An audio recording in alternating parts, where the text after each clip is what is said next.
Did you know that there are many advantages to using a system-specific manufacturer's subsill? I get it. There's a lot of reasons that glaziers love the old form sills. But with all the new technology, manufacturers have really stepped up their game to make sure that all of their components work for you in many ways. Let's take a look.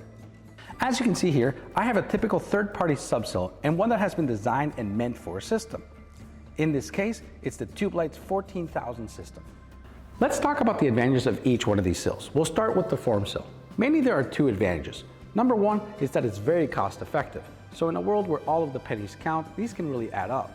The second advantage is that these are made out of brake metal. So any capable shop out there is able to make these fairly quickly and fairly inexpensive. And obviously these are great reasons to consider the old form sills.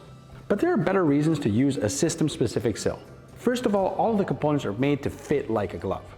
And as you can see here, they're thermally broken, which is a huge plus.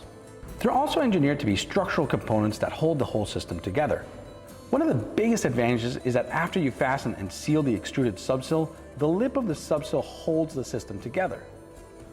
When you use a form sill, you have to fasten through the glazing pocket into the sill, just oozing sealant through the hole and hope that it gives you a good seal. This is called the blind seal, and it's a great place for leaks. And lastly, with an old form sill, you have to add shims to get the system to drain. And that you have to make sure you do it correctly. In my experience, anytime you have to add any sort of third-party components to make something work, you're leaving some room for error. But let us know what you think in the comments. And remember, to learn more about glass, don't forget to hit the like and subscribe button at the bottom. Thanks again for watching. I'll see you in the next video.